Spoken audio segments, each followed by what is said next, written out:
Magandang araw. Makinig tayo kay Atty. Aso. Pagpuna. Patungkol kay Marcoleta sa kanyang sakit. Lalo na dadami yan. Bakit nasilbihan na naman na panibagong warrant? Sige, pakinggan na lang natin si Atty. Enzo. Anong masasabi niya? Senator Rodante Marcoleta ng member ng Iglesia ni Cristo na itinatag ni Yumao Pérez Manalo Salon na Antikristo at Kampuni Satanas. Mundo. Ayan, mga kabunyog, pag-usapan natin tong si Marcoleta. Lahat na lang yata ng sakit lumilitaw na kay Marcoleta. Ha? Kaya si Senador Ping Lacson, medyo nakapansin na si Senador Ping Lacson, bumanat na.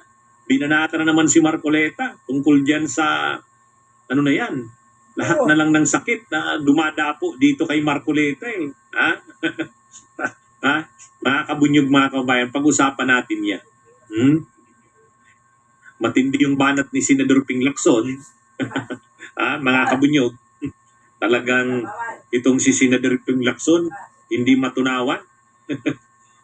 At saka itong sila Marcoleta at saka sila Mike Defensor, may bago na namang mga kabunyog may bago na namang arrest warrant sa kanila.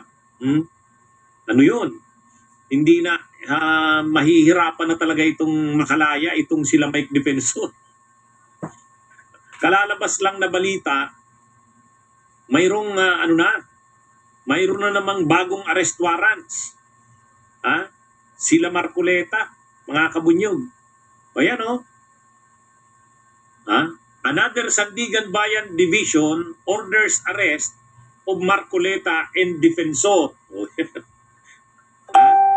Bago po yan, mga kabunyog. Bagong balita yan. Ano ito? Mayroon na namang bagong arrest warrants kila Marcoleta at kila Mike Defensor. Bakit? Tungkol na naman saan yan? Ay, ibang division na ng Sandigan Bayan ang nag-issue. Matatandaan natin, nung una, ang nag-issue ng arrest warrants ni Marcoleta ay yung 3rd Division. Doon yun sa kasong plunder. Nung inaresto si Marcoleta at saka sila Mike Defensor, ang kaso nila doon plunder. Ang nag-issue noon yung 3rd Division.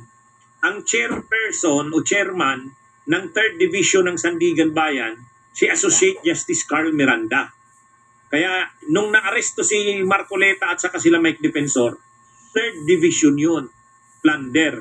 Ay ngayon, mayroon na namang bago. Yan balita sa Rappler Another Sandigan Bayan Division orders arrest of Marcoleta and Defensor. Anong division yan? 4th Division naman ngayon. 4th Division, ibang division na naman. Ay, kaya sa totoo lang mga kabunyog, tambak ang kaso ni Marcoleta at ni Mike Defensor. Kung dati may kasong plunder, ito, iba na naman to. Violation of Presidential Decree number 46. Yun. Violation of Presidential Decree section Presidential Decree number 46. Ang may hawak ng kaso na yon ay yung 4th Division. Ito naman ngayon ang nag-issue ng warrant of arrest.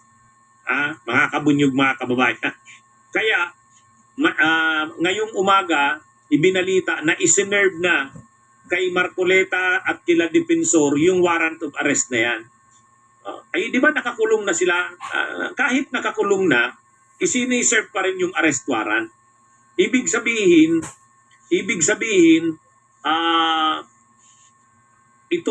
ang kasong kinakaharap nila Marcoleta, iba-iba eh. May indirect bribery, may plunder, mayroong pang violation of Presidential Decree number 46. Ano ba yung PD 46? Ang PD 46, bawal sa isang public official ang tumanggap ng gift. Ganon din, bawal din sa sino mang private person ang magbigay ng gift. Ano ang pagkakaiba niyan sa plunder? Sa plunder kasi 50 million pataas eh. At saka series of acts. Dito hindi. Kahit hindi 50 million, kahit isang beses lang, pasok ka dito sa violation of Presidential Decree number 46.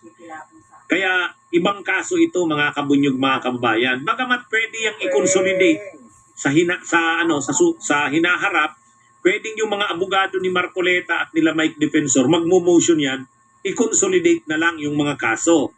Kasi ang mga testigo, ang mga ebidensya ay pare-pareho lang naman. Pero ibig sabihin, iba-ibang kaso pa rin yan, sabay-sabay lang nadidinggin. Kasi yung mga ebidensya at testigo, pare-pareho lang naman. Kaya lang, ang sinasabi natin dito, matindi itong mga kaso nila Mike Defensor. Dahil lang sa kagagawa ni Marcoleta, mayabang kasi akala niya walang kaso yung mga ginawa niyang yun. Ay ito na another Sandigan Bayan Division orders arrest of Marcoleta in Defensor.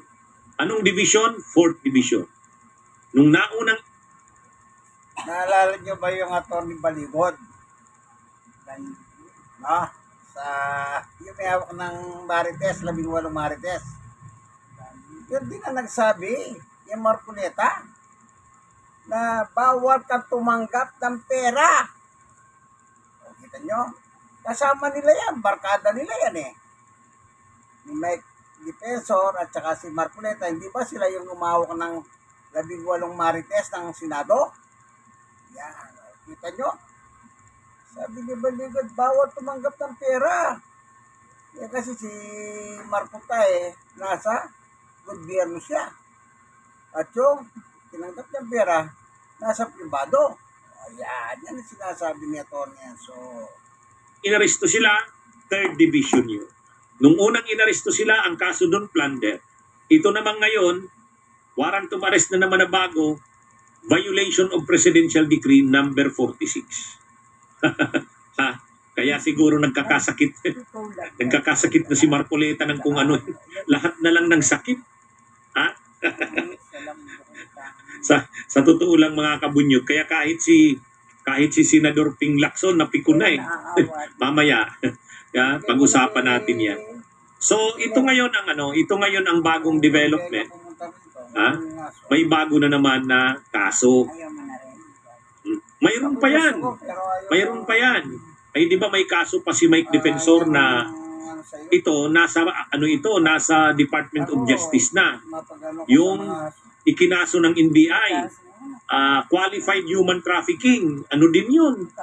Ang mga co-accused ay ang mga co-respondents naman doon ni Mike Defensor, yung asawa niya at 2 anak, ay matindi. At non-bailable yun, mga kabunyog. Mayroong gumugulo ngayon na preliminary investigation sa kaso ni Mike Defensor. Nasa DOJ ito, qualified human trafficking.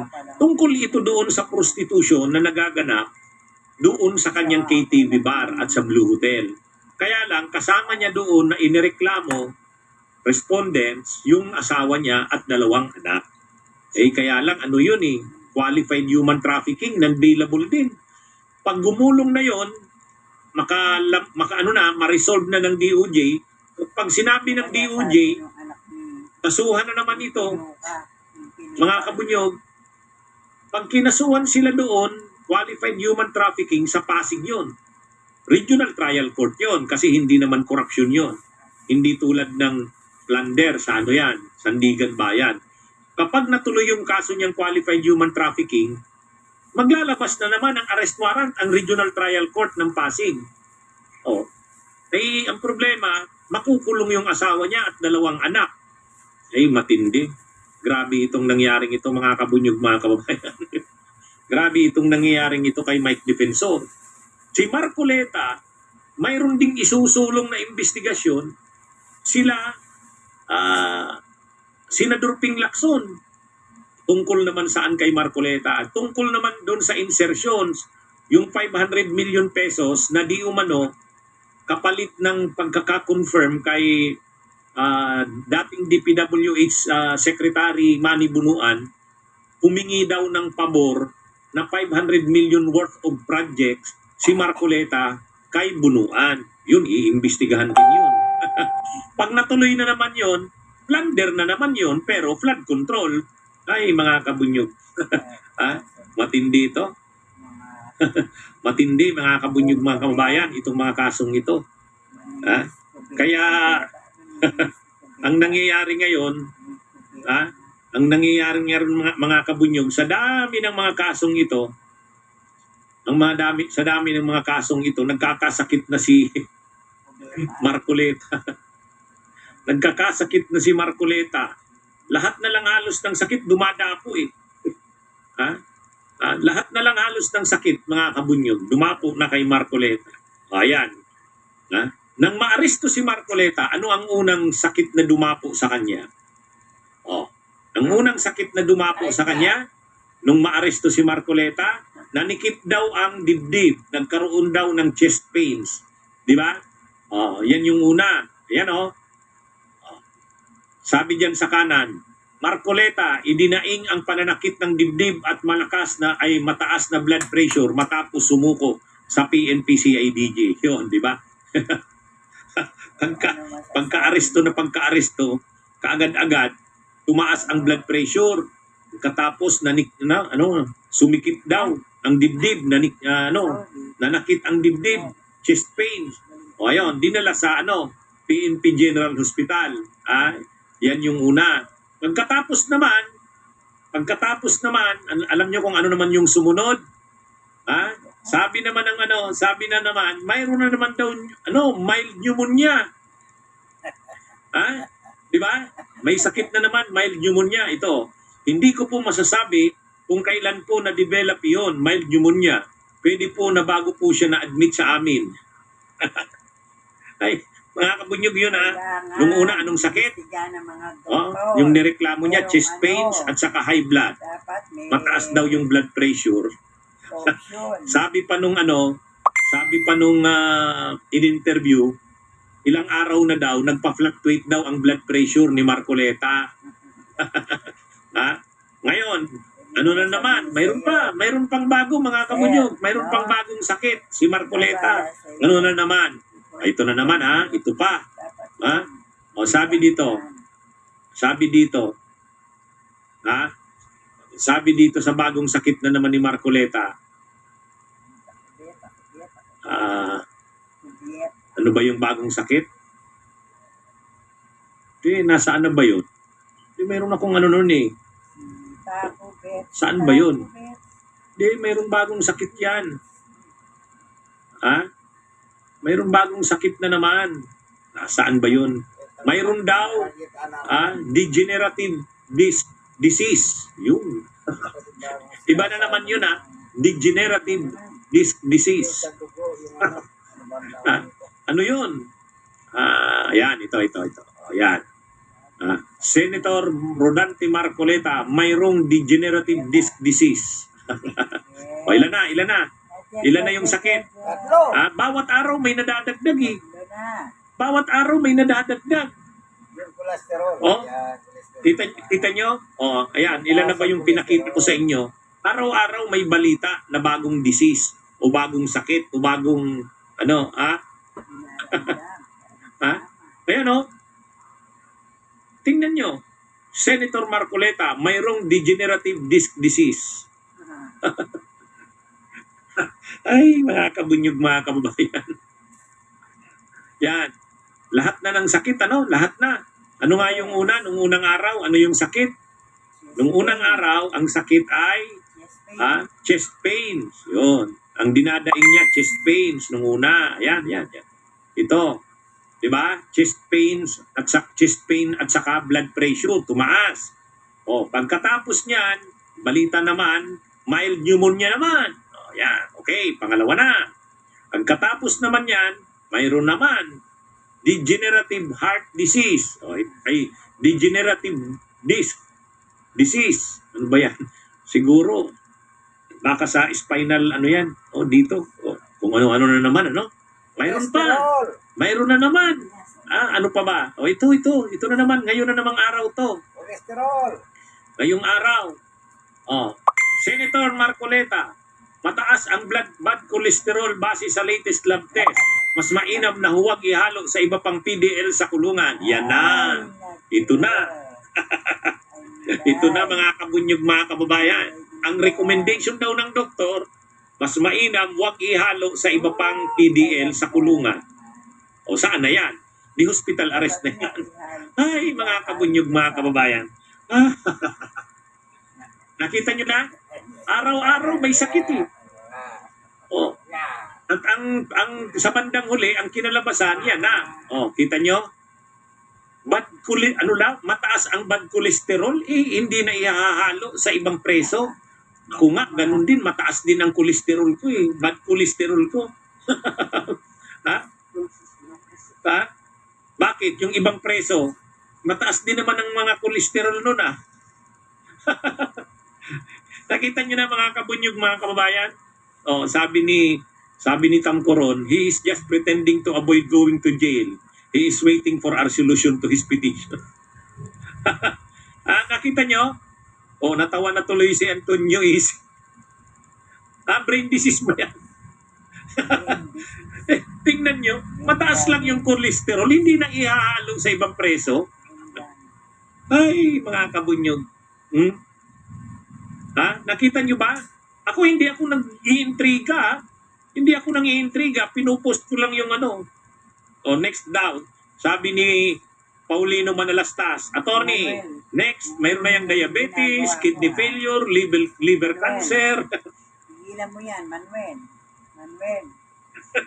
Hawakan mo muna yan. Ay, ang sunod daw, sabi ni Homer Miguel, cancer dahil sa wing. Ayan, hinahalo kayo muna. Ay, mga kabunyog. Hawakan mo muna Hindi, dyan. sa totoo lang. O kaya palabasin mo. Matindi. Siya lang Matindi naman to. yan. Ay, araw-araw may nadadagdag na sakit eh.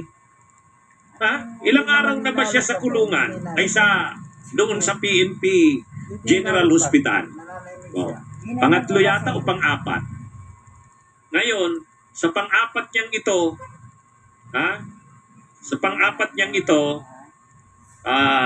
apat na rin na sakit niya. Bawat araw mayroong findings. Bawat araw mayroong findings. Nung unang araw, ano lang yung reklamo? Ang nirereklamo nung isang araw, chest pain, saka high blood. Nung sumunod na araw, mild pneumonia.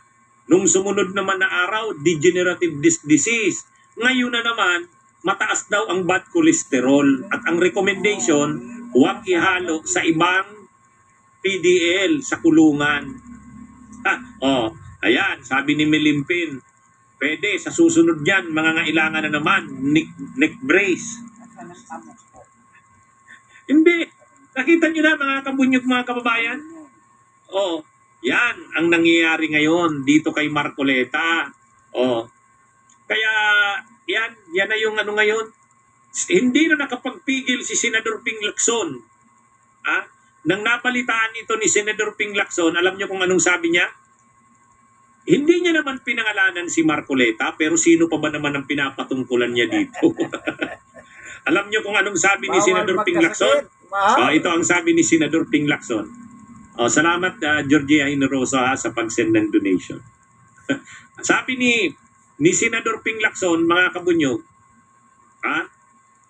kung noon bawal magkasakit dahil mahal ang gamot, ngayon bawal magkawaran, baka magkasakit. Wala siyang pinangalanan. Pero sa tingin nyo, sino ang pinapatamaan dyan? Sino ang pinapanatan dyan ni Senador Ping Lacson? Marco Beta. Matindi talaga itong si Senador Ping Lacson. Pero tama yan Tama yung comment na yan ni Senador Ping Lacson. Kung noon, bawal magkasakit dahil mahal ang gamot. Bawal magkasakit dahil mahal ang gamot saka maraming trabaho. Pag nagkasakit ka, wala nang maghahanap buhay. Kaya bawal magkasakit. Mahal ang gamot. Pero ngayon, sabi ni Senador Ping Lacson, tawa na naman si Antonio Isip. Ikaw talaga, Antonio Isip, tawa ka na lang ng tawa lagi Oo. Pero sabi ni Agustin Mondragon, Senator Ping is well right. Hindi. Oh, sigurado makakarating na naman ito kay kay Marcoleta. Magagalit na naman 'yun. Magagalit na naman 'yun si Marcoleta. Sa tingin niyo, sino ang pinapatamaan ni Senador Ping Lacson diyan? Ako alam ko na. Alam ko na yung pinapatamaan niya diyan. Oh. Kung noon bawal magkasakit dahil mahal ang gamot, ngayon bawal magkawaran, baka magkasakit. So, hanggang dito na lamang ang ating video. Tama nga naman eh. Alam nyo pa, yung member ng Iglesia ni Cristo, para nilang binababoy ang gobyerno eh. Oo, yan ang totoo. Ano yan? Di ba kayo nakakahalata niyan? Ano yung panguli? Huwag isali sa mga PDL. Ibig sabihin, huwag isama sa mga nakakulong. Ibig sabihin, lifetime na siya sa ospital. Yan lang ang ibig sabihin yan eh. Huwag nang isali sa mga PDL. Ano yan? Huwag isali sa mga nakakulong. Di ba? Malupit. Malupit po yan, kaibigan. Niloloko na lang po ang taong bayan eh. Nang sama ng Iglesia ni Cristo. Yan. Di ba? Kunwari, di raw sila tutol na makulong. Sabi ni Edwin Sabala, sabi ni Marcoleta, susuko ako. Bakit ngayon? Oh, di ba? Naalala ko baka kasi, alam niyo ito nung nakaraan, di ba sabi niya kay Janggoy, safe ka na. Oh. Anong nangyari kay Janggoy? Naresto sa Senado at nakaklagay Marcoleta dito habang lumalakad sila sa hallway ng Senado. Oh. Siyempre, pag nakarating na ng payatas yan, yung kulungan sa mga flood control issue, siyempre magkikita sila ni Janggoy. Oh, kala ko sa chip na ako. Siyempre, sasabihin lang ni Janggoy yun. Ano sasabihin ni Marcoleta? Pareho na lang tayo. Baka sabihin niya, pareho na lang tayo. Diba?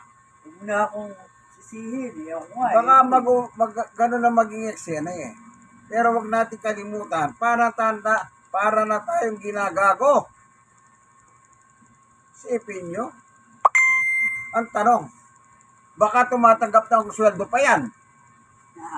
Sandamakmak na kayo ng kaso. Ang tanungin natin, si Batugan nga tumanggap ng nagtatago sa batas ng ICC, tumanggap ng pera, ng sweldo. Si Janggoy, sabi niya, hindi ako tatanggap na sweldo. Ibig sabihin, may sweldo talaga yan kahit nakakulong. Oh, may narinig ba kayo kay Marco Tae, kay Marco Beta, na hindi ko tatanggapin ang aking sweldo? At least si Janggoy, sinabi niya, hindi ako tatanggap hanggat nakakulong ako. Oh, alam niyo po, kayong mga bumoto dyan, yan, magsisi na kayo. Ako di ko naman binoto yan eh. Bagamat, kakapampangan ko yan. No way. Sige, hanggang dito na lamang itong ating munting video patungkol sa puna kay Marco Taes tungkol sa mga kanyang mga sakit. Sabi nga ng isa, baka sa susunod, praise. Hindi malayang mangyari yun. Bakit? Filipino style. Race at saka wheelchair. Sige po, hanggang dito na lang ang ating video, Sabi, mayroon pa siyang si Marcoleta, di ba? Pinasyalan ni Kato Jeng. Sabi niya, mayroon naman daw Diyos na nakakakita. Tama ka, Marcoleta, Marco Tae, Marco Beta. Talagang mayroon Diyos na nakakakita. Sige nga, tignan natin yung salita mo. Di ba? Totoo ba yan? Na yung mga sakit na sinasabi niya ng PNP, General Hospital, mukhang meron something nga. Siyempre, may hawak na 75 million! Milyonaryo! Eh, saan niya gagamitin niya yung 75 million? Di natural! Saan?